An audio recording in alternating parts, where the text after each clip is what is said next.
katagal mong karelasyon yung ina ng bata? 5 to 6 months lang po kami nagkaroon ng relasyon. Nung nagbuntis siya, pinaalam naman niya sa'yo. Opo, pinaalam naman po niya sa akin. Pero nagtapat po siya na may nakarelasyon din po siya ng dati pong ex niya. Mayet, nandito ngayon si Christopher. Tama ba na nagkaroon kayo ng anak? Opo. Noon pa po talaga, nilalapit ko na yung bata sa kanya. Nandun lang yung talagang nakakapagitna sa amin yung tatay niya, yung lagi niyang pinoproblema nga po. Kung may DNA test, sigurado ka rin ba na matatanggap ng tatay mo? Wala naman po na siya magagawa. Pasensya ka na, kailangan lang natin ng prueba para maiano ko sa tatay ko na tunay kong anak yan. I-schedule po natin, sir. Iusin po natin sa ECDNA, sir. Okay, sige po. Okay. Na-schedule po natin sila agad-agad sa ECDNA at hawak na po ni Atty. Aina yung resulta. Oo. At ngayon din, harap-harapan na sila ngayon. Yes Actually, po. hindi harap-harapan magkatabi nga eh. Yes po, nasa studio So, po nasa natin. studio natin, ang nanay na si Mayet Tambal at ang sinasabing ama na si Christopher Reyes. Ayan. Ngayon lang ba kayo ulit nagkaharap? Opo, ma'am. Mga ilang taon na hindi kayo, yung face-to-face, kumbaga. Matagal na rin po. Simula po nung, yung huling ano po namin nung punta namin doon na 4 years old po yung bata. So, mahigit kumulang 10 taon na. Opo. Okay. More or less, naging kayo, mga 5 buwan, sabi nyo? Mga 5 to 6 months? Ganun. Pero, meron ka rin sinabi, Christopher, na meron kang ibang boyfriend noon. Tama ba yun, Mayet? Opo, meron po, ma'am. Sabay sila? Hindi naman po. Kasi nung umuwi lang po ako ng Cavite, nagkaroon po ako ng boyfriend. Na sinabi ko po kasi sa kanya yon. Siyempre, ang isip niya po, na nagkaroon ako ng boyfriend noon, baka inisip niya na yun na rin yung nung bata. Pero ikaw, bakit kay Christopher mo pinaangkin? Or bakit ang kinikilalang ama si Christopher? Kasi po, nung time na nandun po ako sa Bulacan, siyempre po, dun kami nakatira sa mother niya po. Kasi ano po Tapos, nagsama kayo? Opo, nagsama po kami doon. Nagsama Tapos, kayo. umuwi po ako ng Cavite. Hindi ko po alam talaga na ganun, buntis na po ako. Na delay po pala ako ng 1 buwan. Isang buwan Opo. lang. Pero nung pumunta ka ng Cavite, nagkaroon ka rin ng ibang boyfriend doon. Meron po, opo, sa Cavite po. Pero ngayon, may asawa ka na. Opo. Kasal ka talaga. Ay, hindi po. Hindi. Live-in lang po. May mga anak ka na Opo. rin. Ilan ang anak mo? 4 po. 4. At kailan kayo nagsama nitong kinakasama mo ngayon? Ano po, 27 years old po ako. So, more or less, may ilang taon si... Mga 7 years na po kami nagsasama, mga 8. Kasi may panganay po ako dun eh. 8 years na po yung panganay ko. Okay. So, ibig sabihin, ang kinilala rin halos at nakilalang ama nitong bata ay yung kinakasama mo ngayon. Opo. Okay. Kasi hindi kayo ever na nagkita. Tama ba, Christopher? Opo. Oo. Si Lolo Roberto Reyes. Magandang hapon po, Tay. Gusto lang natin na isama rin si Tatay kasi kung hindi dahil sa kanya, hindi naman actually mag-i-insist si Christopher, ano? Opo. Ng DNA. Tama ba? Tanungin lang po namin kayo, Tay. Bakit kayo nagdududa at bakit labag sa kalooban ninyo na tanggapin yung bata na apo ninyo? Kasi po, kaya po ako nagkakaganon. Hindi po alam kung nga ho yung bata na yun. Kasi iniisang ko mo, hindi mo nakikita yung bata eh. So hindi pa actually nakikita, no? Hindi pa So po. hindi ko rin Wala masasabi na walang anong tawag nito? Lukso ng dugo. Opo. Oh. Pero kung sakali po na yung DNA test ay magsasabi na anak nga ito ni Christopher, matatanggap nyo naman. Wala nang problema. Okay. Ikaw, Christopher, kung sakaling hindi mo pala anak, paano? Okay lang po, ma'am. Kumbaga, naano ko po sa bata na pinatunayan ko po na yung pagiging ama sa kanya. Ganun po. At saka, mahigit kumulang, 10 taon ka na rin na di ba? Ikaw, Mayet, sure na sure ka ba? Opo. Bakit mo naman nasabi yun? Nagka-boyfriend ka nga. Kasi bago naman po ako nagka-boyfriend noon, doon nga po ako nakatira sa side ng mother niya kasi, di ba, ano nga po. Kahit nga po si nanay, alam naman po kasi syempre, parang babae sa babae po, di ba, alam po natin yun. Kasi ako nung una po talaga, medyo parang, na ano pa ako, parang nalito pa ako noon kasi syempre, parang gulong-gulo pa yung isip ko noon. Pero nung lumabas na siya, tsaka parang, inano ko na yung buwan, parang, pinagsunod-sunod ko na kung paano, doon ko talaga siya na. Nasaan ngayon yung naging boyfriend mo na yan? Nandun pa rin po sa Cavite. Hindi siya yung itong Hindi kinakasama po, mo hindi po, ngayon? hindi po. Okay. Siya ba ay hindi mo naisipan na baka siya ang nakabuntis sa'yo? Hindi po talaga. Kasi, inano ko pa rin sa kanya yon. Siyempre, parang naging magulo rin po ang isip ko noon. Parang inano ko sa kanya na malay mo siya, kahit po siya ayaw niya pong tanggapin kasi sabi niya hindi daw po talaga sa kanya yun. Sinasabi po niya noon. Pero itong ang ECDNA, ang talagang magpapatunay, Shari, di ba? Yes, attorney. Oo. Opo. Kung ano't ano man, ay Garantisado walang na natin yan, mintis attorney. itong ganitong klaseng test. Kasi Yes po. dugo sa dugo ito ang pagpapatunay. So, si Lolo, handang tanggapin, ikaw nag-i-insist naman, kung sakaling hindi, basta't napatunayan mo na kaya mong panindigan pag sinabing sa'yo. Diba? Pero grabe yung effort niya for 10 years, attorney. Oo, Talagang 10 taon. pinaramdam mo na ikaw yung tatay, nagsustento ka. Napamahal ka na din ba sa bata, sir? Ako, kasi po ma'am, na ano po sa pag-aaral niya, nahihinayang po kasi ko na, matalino po kasi yung bata. Kumbaga, lagi po siyang top 1, gano'n, first honor po, gano'n po. Sinesend po sa akin yung mga grade niya. Kailan mo ba nalaman na buntis at nagkaanak siya? Agad-agad ba? Sinabi mo ba? Opo. Tapos, inangkin mo rin kaagad yung responsibilidad. Kasi po, parang naawa po ako kung akin po yung kung hindi ko po pagpapatuloy yung sa bata. Pero balikan ko yung isang mo pang boyfriend, sinabi mo rin sa kanya. Opo. Ayaw niya po talaga kasi alam niya po talaga na bago ko bumalik ng Cavite, may boyfriend po ako talaga sa Bulacan. Agad-agad ka bang nagkaroon ng kakilala? Matagal mo na bang kakilala yung nasa Cavite? Hindi po. So, nung dumating ka na lang doon? Hindi, nung dumating po ako, hindi ko naman siya totally talaga as in boyfriend pa agad po. Oo. Hindi pa naman po. Naligaw pa naman po siya sa akin noon. Nagsama rin kayo? Hindi po. Hindi. Mga ilang beses kayo nagsiping kung sakasakali? Hindi ko na po mabilang. Kaloka. Anak ng pating, ang bilis Sorry mo po. naman pagpalit ito. Ang bait-bait ni Christopher. Ang bait mo. Anong tawag sa'yo na anak mo, sir? Nung bata? Papa po. Papa. Papa. O, handa na ba kayo? Shari? Ayan na po. Magsusuot ako ng salamin para siguradong klarong-klaro, ha? Tanungin lang natin si Si Lolo. Lolo. Lolo, ano po ang nararamdaman niyo po ngayon? Nandito na po ang resulta. Alam naman kung kanya, basta kung anong kinalaman niya, salamat. Okay. Kung sakasakali ba na hindi, titigil na rin ng mo, ang pagsusuporta mo. Kung sakasakali. Yan po ang sabi ng tatay ko. Ng tatay mo. Opo. Siyempre, susundin natin yung tatay. Kung sakasakali, So, itong DNA paternity report ay magpapatunay kung sakasakali, kung anak nga ba ni Christopher, okay? Ang bata na sinasabi ni Mayet na siya ang ama, na pinagdududahan ni Lolo. Okay? Dito, okay, sasabihin niya kung 99% ba na yun talaga ang tatay or 0%. Okay? Ayon sa kanyang resulta at sa pagtetesting. Pinirmahan ito ng 3 katao. Kasama na yung notaryo. Garantisado talaga. Garantisado ito. Handa na kayo lahat. Nininervyos si Christopher. May papikit-pikit Ano bang hula mo, pa. sir? Ano bang hula mo? Sana po ma'am, positive po kasi po, yung bata po kasi, kumbaga... Napamahal na Sana. din. Okay. 10 years kasi, attorney. Oo nga. Nagkaroon ka ba ng girlfriend pagkatapos ni Mayet? Nagkaroon po. Pero hindi naman po kami nagkaroon. Walang, oo. Gano'ng katagal ang pinakamatagal mong relasyon pagkatapos ni Mayet? Kasi 6 months lang kayo ni Mayet 5 to 6 months. Mga 1 year po, mga ganun. So, binata ka ngayon? Opo. Okay. Statement of results.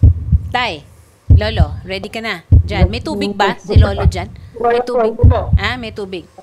Ang malaman natin ng pangyayari. Okay. Maraming tinetest dito eh. Tingnan mo, daming numero, daming mga numbers, letters. CSFIPO, Penta D, THO1, VWA, FGA. Tapos, tinitingnan nila, minamatch nila doon sa nanay, bata, at saka sa tatay. Apo. Okay? Statement of results. This conclusion shows a probability of paternity of 0%. Hindi ikaw. The alleged father is excluded as the biological father of the tested child. Combined direct index, 0. Sir, hindi po ikaw yung ama. Paano ba ito? Mayet, hindi siya yung tatay. Mali ang bilang mo, Mayet.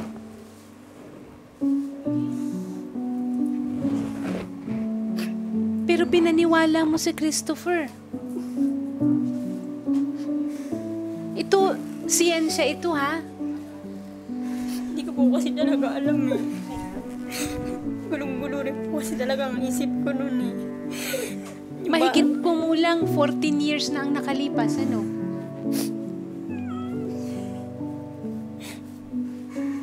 Palagay ko, Mayet, kung sino lang ang unang bumigay at tumanggap ng pagiging ama, doon ka kumapit. Ha?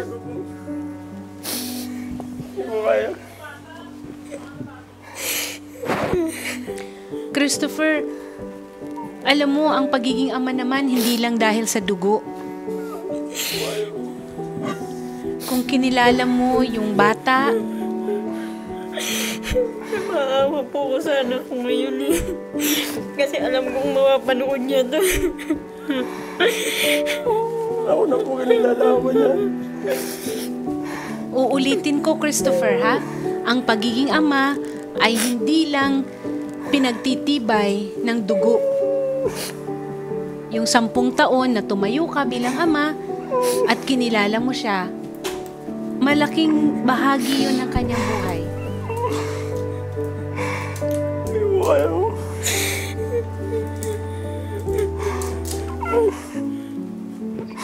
Malaw pa naman po sana graduation niya. Ako po yung magsabi sa kanya. Personal pa naman po siya.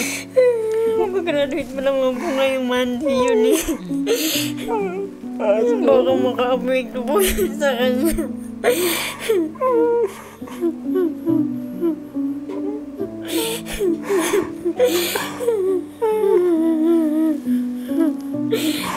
Mayet, yun...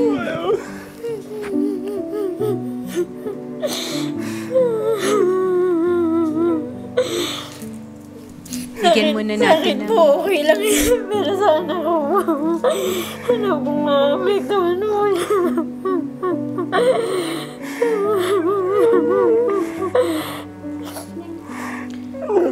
Sabi sa akin ng mga kamag-anak ko. Sabi niya ka, niloko lang ikaw niya.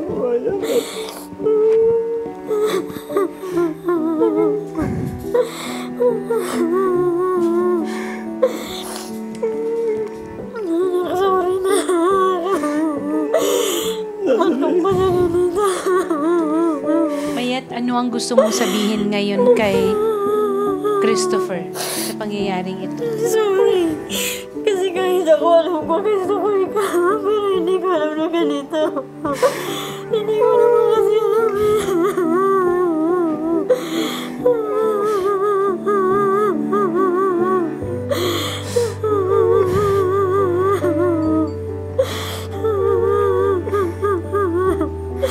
Christopher, sa pagkakataong ito, medyo mahirap ang tanggapin, ano? Pero uulitin ko, Christopher, ha? Hindi naman ang pagiging kadugo lang, ha? Ang magpapatunay at magpapatibay.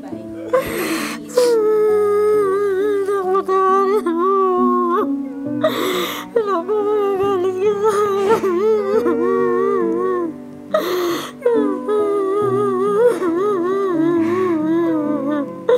Wala po magagalit ka sa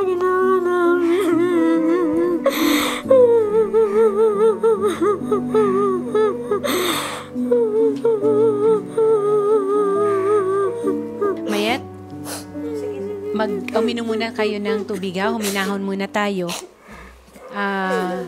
Kausapin muna natin si Lolo. Tay, mukhang tama po ang hinala ninyo. Na hindi nga ninyo apo at hindi anak ni Christopher yung bata na sinasabi ni Mayet na anak niya. Sa pagkakataong ito, napatunayan na hindi talaga si Christopher. At kung tutuusin, kung ganun nga ito, yung sinasabi ninyo na tumigil na siya dapat sa pagsusustento, ay kanina sinabi naman ni Christopher na handa niyang sundin yon dahil nga naman kung sino ang tunay na ama, yun ang may dapat na responsibilidad. Ang party list na masasandalan. Axia yes! Number 68 sa balota. Gayunpaman, hindi po natin mabubura yung 10 taon na kinilala ni Christopher, yung bata. Kahit hindi sila nagkikita, naging bahagi na ng buhay niya, yung bata. Mayat ang pagkakamali mo lang dito yung, kumbaga, ako nakita ko naman na kumapit kasi sa kung sino ang unang tumanggap. Diba? Pero kaya tinatanong kita ngayon kung babalikan mo, maaaring nagkamali ka sa bilang. No?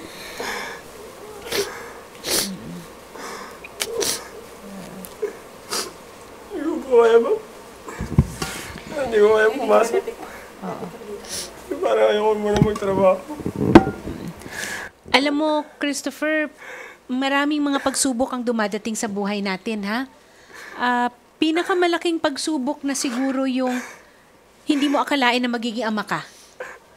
Para sa akin, pumapangalawa lang ito na pagsubok na hindi ikaw ang dugo na nananalaytay. Hindi dugo mo ang nananalaytay sa ugat ng batang kinilala mong anak mo. Siguro ito, ako, Shari, ang masasuggest ko dito magkaroon ng counseling yung buong pamilya. Hindi ko masasabing pamilya, no? Pero si Christopher, si Mayet, at lalo na yung bata. Isip ko na po kasi yung bata siya po talaga yung maapektuhan. Kasi alam naman po talaga niya na ang tinuturing niyang ama si Chris po. Hindi naman tumitigil dito sa test na ito yung kung ano ang pwedeng maging dynamics ng pagsasama ninyo at pagkilala doon sa bata. Ano yun? Marami akong kilala na nag-aampuan. Hindi nila kadugo, hindi nila kakilala, pero higit pa sa kadugo nila ang pagkilala nila. Ang mahirap lang din kasi, attorney, syempre napaniwala siya, napamahal siya for Yun. 10 years. Minahal niya yung bata, nagsuporta siya. Although hindi niya nakikita ang bata, ha? Ano po. Kahit pa paano kinilala ng puso niya, Yun. attorney. Oo. Na anak niya yung bata. Sir Christopher, may nais po kayong sabihin patungkol po sa resulta? Hindi ko po gano'n nararamdaman ko. Okay.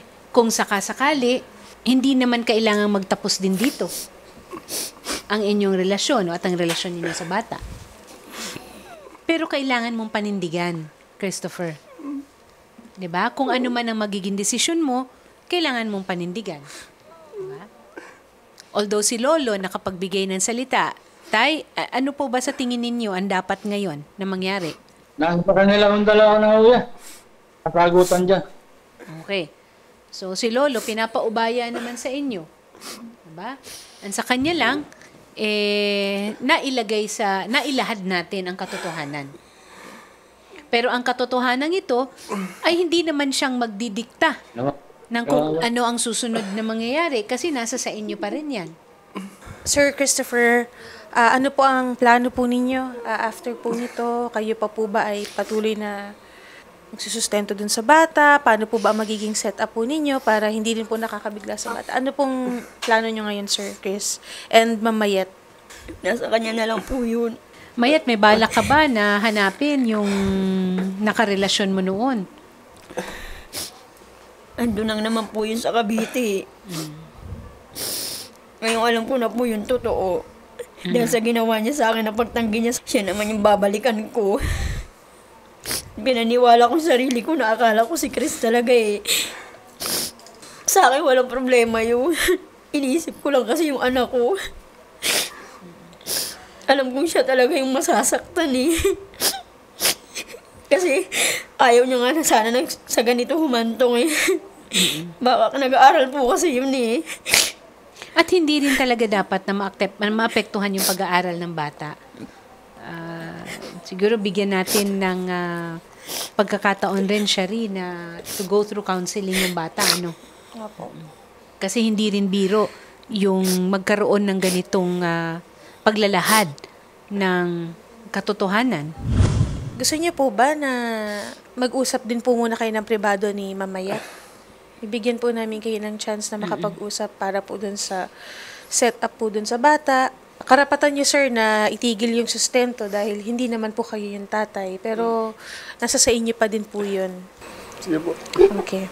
Lo, ano pong nararamdaman niyo po ngayon, Lo? May galit? Wala po ako sa kanila kasi po, yun nga po ang ko sa kanila eh. Kung napakita lang sa akin bata na, maliit pa lang, eh, alam problema. Kung sanggol pa lang ako sa dapat gumawa sa akin yung bata, eh siguro matutunto ko yung bata ka. Eh kasi bibuo, 10 taon. May punto nga rin naman si Lolo, di ba? Again, at this point, no, nalulungkot tayo sa ganitong pangyayari at sa ganitong kaganapan. Pero, ang siyensya, hindi natin mababaliktad ng ganun-ganun. Yung pagpapatunay nito is scientifically based. Ma'am Mayet and Sir Chris, kausapin po namin kayo. I think shock pa din sila, lalo na si Sir Christopher. Kakausapin namin kayo sa kabilang studio and ibigyan din po namin kayo ng chance na makapag-usap na dalawa. Masasabi ko lang po, ma'am, sana po sa amin po. Kasi po sa side po namin sa tatay ko. Ano po kasi, puro sila tutol sa ano ko na huwag ko daw supportan, gano'n. Sana naman po huwag nila akong yan sinasabi ko kasi Ayun po, nakikinig naman po si tatay. Nakikinig si tatay. Huwag naman sana gano'n, mga didinig ko sa pag-uwi ko dyan. Huwag naman sana gano'n kasi ako ang sakit eh. Hindi ko kaya tanggapin yung gano'n eh. Ako na bilang ama, naawa sa bata. Kumbaga yung bata, masipag mag-aral yan. Kawawa naman yung bata kung hihinto yung pag-aaral. Huwag niyo naman sana akong i-bash na tumutulong ko sa bata, na gano'n. Niloloko ka lang ng babae. Huwag niyo naman gano'n. Huwag naman sana gano'n pagdating ko sa bahay. 10 taon niyang in-expect na kanya po yung bata, nalaman natin na hindi po pala. So sana tatay, wag na lang daw po natin siya na husgahan, pagalitan pa, wag na po natin dagdagan yung sama ng loob niya, tay. Opo. Ayun. Suportahan natin si Christopher kasi para sa akin, Shari, hindi rin masakit biro eh. ha. Opo, Hindi biro na pinanindigan niya ang isang bagay na inakala niyang isang katotohanan. At para sa akin, kahanga-hanga ito. Kahanga-hanga ito. Alam mo, Mayat, hindi ka makakahanap ng mga katulad ni Christopher sa panahon na ito. Kahanga-hanga ito. Kaya ikaw, Christopher, huwag mong panghinayangan yung 10 taon na yon dahil hindi dapat siyang panghinayangan at lalong hindi mo dapat na ikahiya. Ha? Hindi nakakahiya na panindigan mo at bigyan mo ng magandang kinabukasan ang bata. Ha? Siguro may dahilan ng Diyos kung bakit kayo ang nagkatagpo at bakit umabot sa ganito. Di ba? May rason lahat. Oo, may dahilan lahat. At saka, naging masaya ka naman kahit na hindi mo nakikita. Opo. Di ba? Kahit hindi mo nakikita. Ngayon, ang isa sa mga pag-uusapan ninyo kung dapat ba kayo magkita o hindi talaga. May plano pa nga po sana siya, surprise ayun yung Graduation po niya. Kung gusto niyo po dun sa graduation po ng bata, i-treat po namin kayo. Kung gusto niyo lang naman, sir, wala naman pong problema para... Hindi ko lang po alam kung papayag po yan sa side namin sa tatay. Hindi ko po alam kasi ngayon na... Uulitin ko, Christopher. Desisyon mo yan Nasa sa'yo at yan. dapat mong panindigan. Opo, Hindi ma'am, sa po. lahat ng oras at panahon, kailangan mong hintayin kung ano ang sasabihin ng pamilya mo. Buhay mo ito. At ang Wanted sa radyo ay bahagi na rin ito. At tulad ng sinabi ni Shari, ayan, handa kami na si Senator Tulfo na maging sponsor ninyo. Kahit sa inyo po gustong kumain, sir. Bilang treat na din po namin sa bata. Magriregalo po kami sa bata para po maging masaya naman po yung bata. Okay, sir. Tatay, okay po ba sa inyo yung tatay na ilabas namin sila? Okay po. Ayun. Ako na nagpaalam, sir, ha? Sige po. Ayan, napangiti na si sir. Tsaka kahit naman si tatay, mukhang okay na sa kanya. Ang gusto lang naman yata niya ay mailagal sa lugar. No? Opo. Di ba, tay? Opo. So, wala na kayong pagdududa. Pero, kung ano ang susunod na mangyayari, sabi rin ni tatay, desisyon ninyong dalawa. Di ba? Okay. Sige po, salamat po, Ma'am Mayet and Sir Christopher, ha? Salamat po. Magandang hapon po. Okay. Tatay, Salamat din po. salamat, Okay, tay. salamat, tay. Salamat din po.